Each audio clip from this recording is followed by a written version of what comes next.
Bon, maintenant regardez bien. On va maintenant parler d'une nouvelle vision.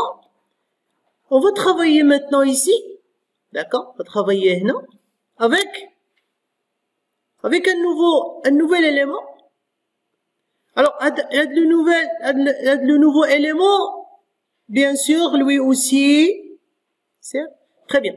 Bien sûr, lui aussi, il a besoin de l'objet connecté. Ah oui, l'objet connexion, vous allez voir, il est toujours là. D'accord? Il est toujours là. Mais, l'objet, il est un peu spécial. Pourquoi il est un peu spécial? L'objet, il va nous dire, il faut travailler. Il va nous dire, il faut travailler spécifiquement avec quoi? Il faut travailler spécifiquement avec un ensemble de... Voilà, on va faire comme ça. Il faut travailler absolument avec un ensemble de collections.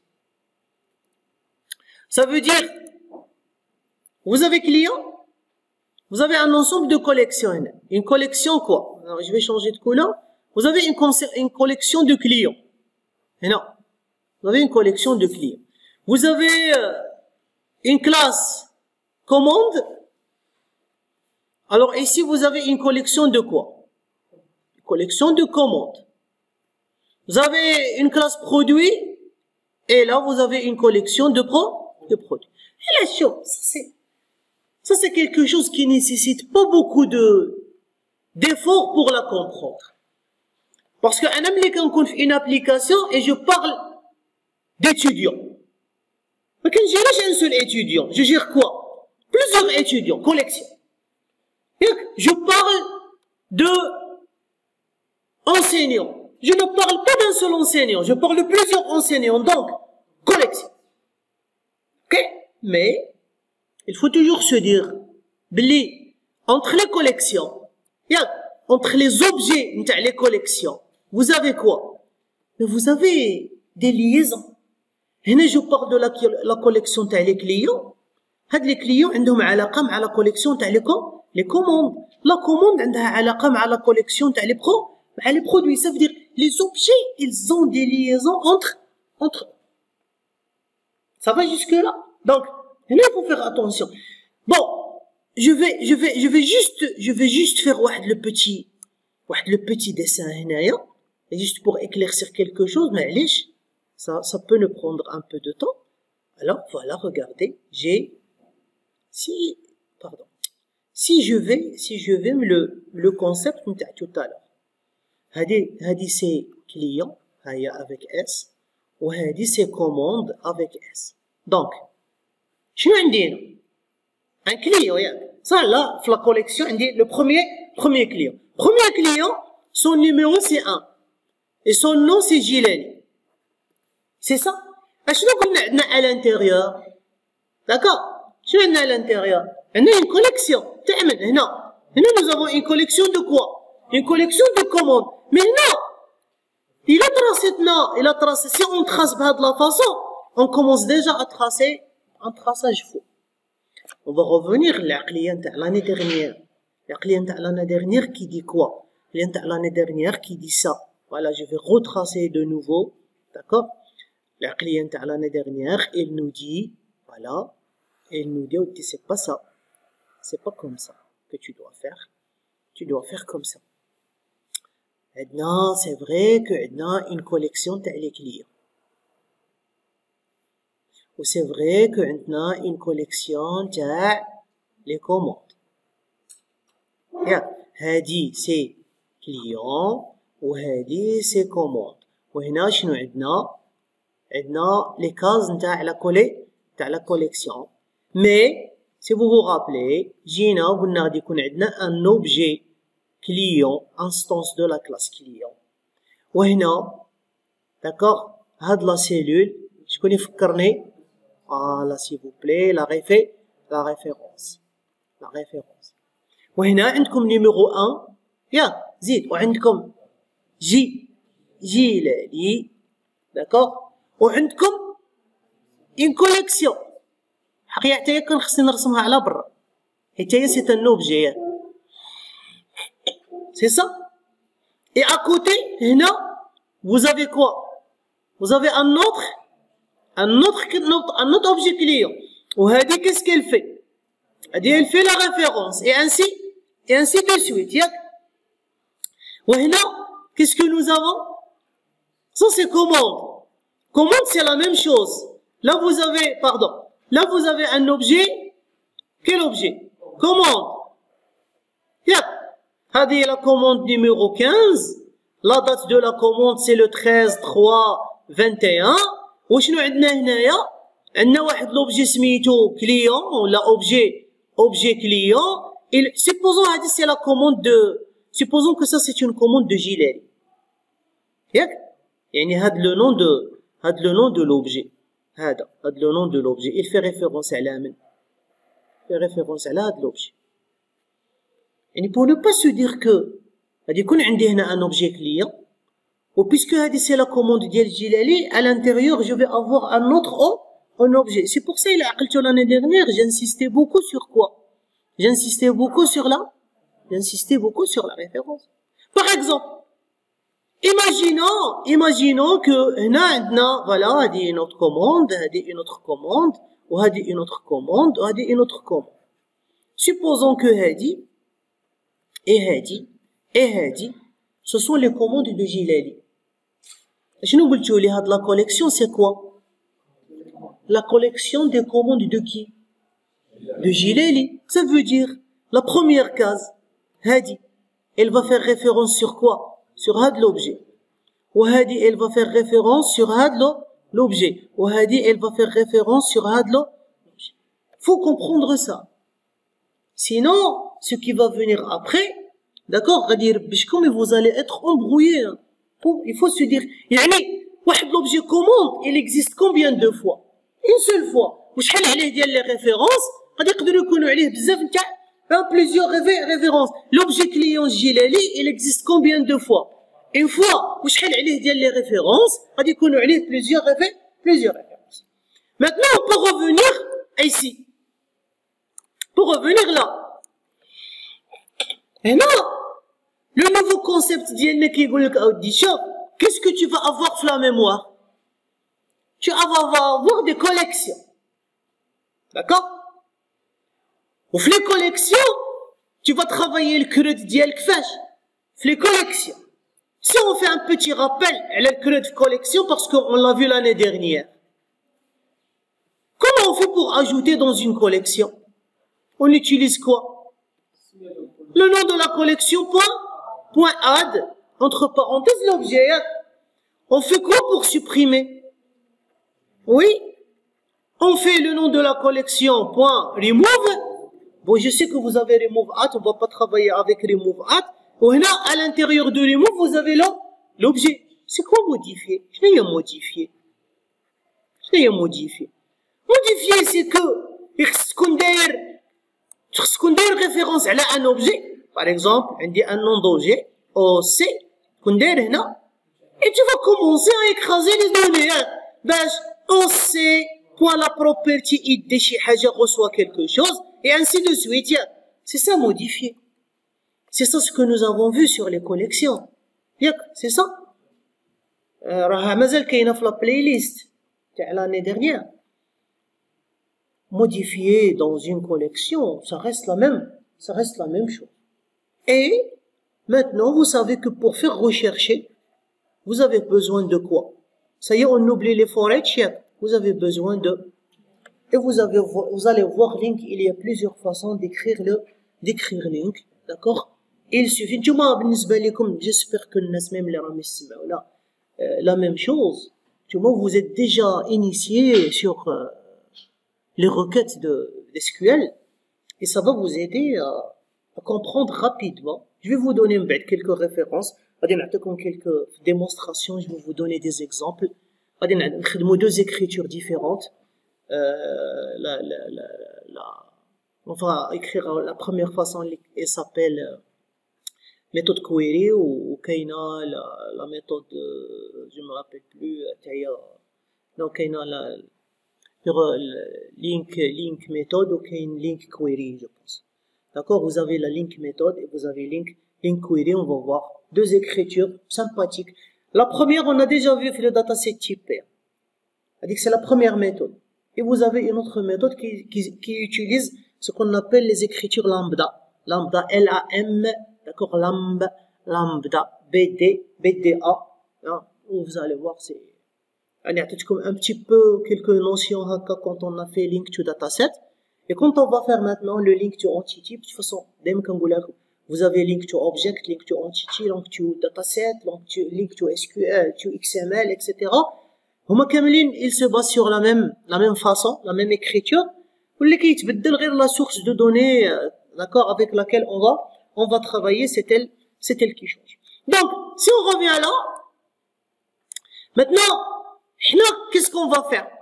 Donc, regardez, je vais tracer de la partie, maintenant.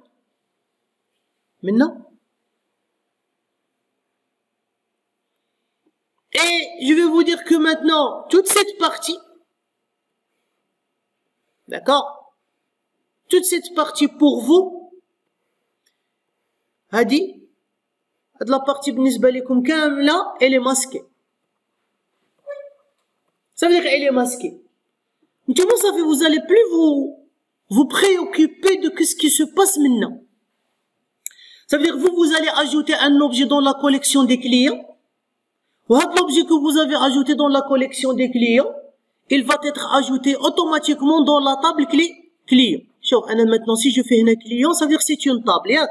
Un des clients, un des commandes, ou un des produits. Regardez, chaque table, elle correspond à quoi? Elle correspond à une collection. Si vous supprimez une commande maintenant, elle va être supprimée mais la table maintenant. Si vous modifiez un produit là, il va être modifié dans la base de données. D'accord? Ce qui fait l'outil اللي غنهضروا عليه اليوم عنده جوج تاع لي فاز، دو فاسيت. عنده une facette maintenant اللي كتشوف عند الكود elle travaille à 100% orientée objet. Donc vous allez travailler avec des classes et avec des collets et avec des collections. Ou une phase qui va communiquer avec le système de gestion de base de données. C'est comme si vous voulez, on va dire que c'est pas votre problème. C'est lui qui va se charger de la communication avec le système de gestion de base de données. C'est lui qui va traduire ce qui se passe maintenant. Il va le traduire en transact SQL pour que la communication puisse se faire avec le système de gestion de base de données. Il aimerait que parmi un synonyme de masqué, d'accord? On peut prendre un synonyme de mappé. D'accord? Mappé, mappage. D'accord? Mappage, mapping. On peut même utiliser le mot anglais mapping dans la langue française. Il y a beaucoup de mots en anglais, d'accord, qui sont empruntés le français, on les garde comme ils sont. Donc vous pouvez utiliser le mot mapping en français, il n'y a pas de problème. D'accord? Donc, mapping, mappage, c'est quoi le mappage? Première des choses, quand vous dites mapper, ça veut dire, la collection, les clients, elle fait quoi? Elle mappe la table client. Ça veut dire, elle représente la table client, de la partie applicative. يعني انت كنت vous ajoutez un objet هنا انت tu as l'impression que tu as ajouté هنا un objet. C'est vrai que tu as ajouté un objet هنا, mais à vrai dire tu as ajouté un objet هنا ou tu as ajouté une ligne dans la table client. Ça veut dire cette collection elle mappe la table client. Deuxièmement, elle mappe, elle la représente et elle la cache. انت tu ne vois pas qu'il y a une table client. Donc, le mappage, on peut prendre deux éléments. On peut prendre la notion la notion le masquage. Ça veut dire, tout ce qui est, le côté hada, il est caché. Vous ne le voyez pas. D'accord? Et on peut prendre la partie de la représentativité. Ça veut dire, la collection, elle représente la table. La collection représente la table. La collection représente la table. Bien sûr, il ne faut pas oublier, quand vous dites collection. égale ensemble de quoi? Ensemble d'objets. Et à chaque fois que vous dites un objet est une instance de quoi? Est une instance de classe.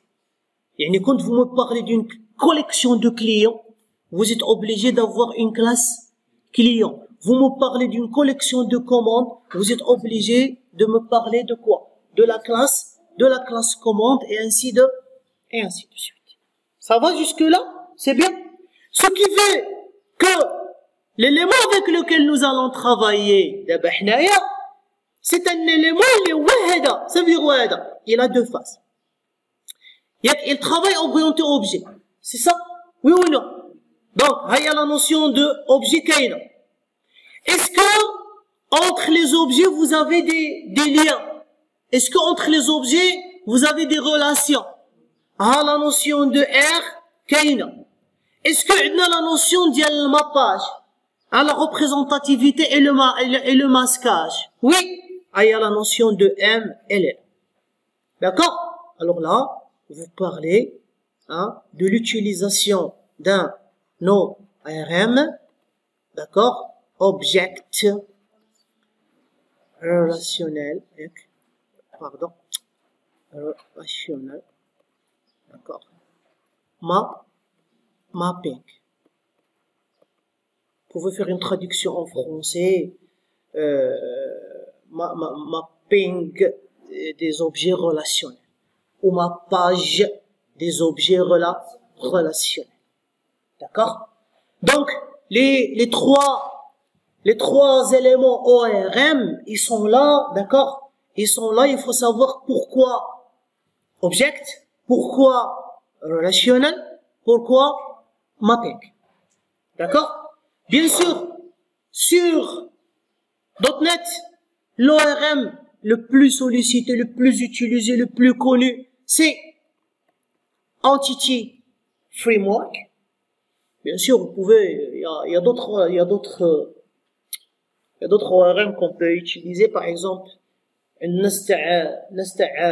Java, il utilise beaucoup Hibernate, d'accord? Il utilise beaucoup, je me rappelle pas comment ça s'écrit, je pense comme ça, Hibernate, d'accord?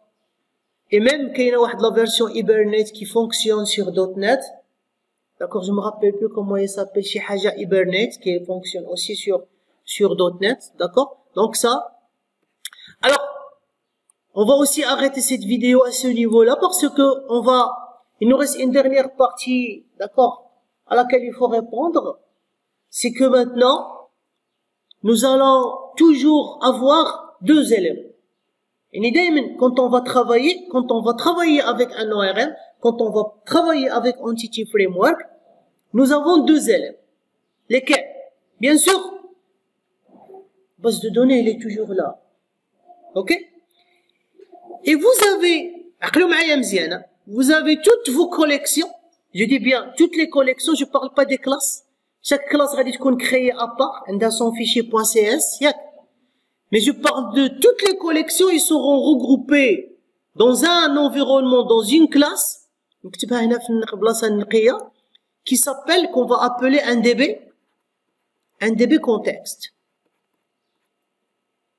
Donc DB contexte, c'est quoi? DB contexte, c'est une classe dans laquelle nous allons déclarer quoi? Nous allons déclarer les collections. Bien sûr, après, je vais vous parler des DB7. C'est un type de collection. Donc, vos collections seront créées dans quoi? Elles seront créées dans une classe qui s'appelle, bon, on peut lui changer de nom, soit c'est une classe DB contexte, ou elle hérite de la classe DB contexte. Ça veut dire, d'abord, à chaque fois que je vais parler d'un ORM, je vais parler de deux éléments. Je vais parler de quoi? Je vais parler d'une base de données réelle qui se trouve dans le système de gestion de base de données, Zidoni, et quoi? Et du DB contexte. Ne mélangez pas le DB contexte avec Entity Framework. Entity Framework, c'est un ensemble, Entity Framework, c'est un ensemble. Et ouais, c'est un ensemble de DLL. وعاقلين على DLL? C'est un ensemble de fichiers DLL, d'accord, اللي كنزيدوهم par des ماشي les références هادو نتاع l'objet, références نتاع دوت نتاع Visual Studio, في les références de Visual Studio. Ça veut dire Entity Framework, c'est une couche logicielle à installer. Ça c'est une couche logicielle à installer. Je vous rappelle par exemple, نهار خدمنا بCrystal Report, on a fait quoi? On a installé quoi? Une couche logique l'exécute sur Visual Studio. D'accord? Entity Framework, c'est une couche logicielle qu'on va installer sur Visual Studio pour qu'on puisse travailler avec. Entity Framework. Et quand on veut travailler avec Entity Framework, qu'est-ce qu'on crée? La classe اللي كنكريوها اللي غادي يكونوا فيها les collections, ça s'appelle une classe DB Context, d'accord? Dans lequel, c'est que vous voulez voir le grand objet. غادي نبقاو نانستانسيو un grand objet dans lequel vous avez les collections, et dans les collections vous avez quoi? Vous avez tous vos objets clients, produits, étudiants, enseignants, absence, matière, etc., etc. Ça sera englobé dans un objet DB Context, d'accord? Et من غادي نقولوا الكرود ديالنا, on va travailler le CRUD et la recherche fine sur les collections que nous avons sur le DB Context. Mais je dis bien mesdames, toute modification que vous apportez à votre DB Context doit être acheminée à la base de données physiques. Ça veut dire il doit y avoir la compatibilité, il doit y avoir une grande compatibilité. Entre quoi? Le DB Context dans lequel vous avez les collections, dans lequel vous avez les collections. Avec quoi? Avec les tables que vous avez dans la base, que vous avez dans la base de données. يعني هاد la collection client, ça تكون تشبه la table client. يعني les attributs de la classe client اللي راك داير عليها la collection, ils doivent être spécifiquement les mêmes, d'accord? Ce que vous avez dans la base de données. Dans la prochaine vidéo, je vais vous répondre à la question d'elle. Comment on peut assurer la compatibilité ou la liaison ce n'est plus que le mapping اللي هضرنا عليه قبيله هذاك le mappage, comment il doit être assuré et comment on va le faire pour que quoi? Pour que absolument يكون عندنا une vraie liaison et une vraie compatibilité entre la collection من هنايا et la table. OK?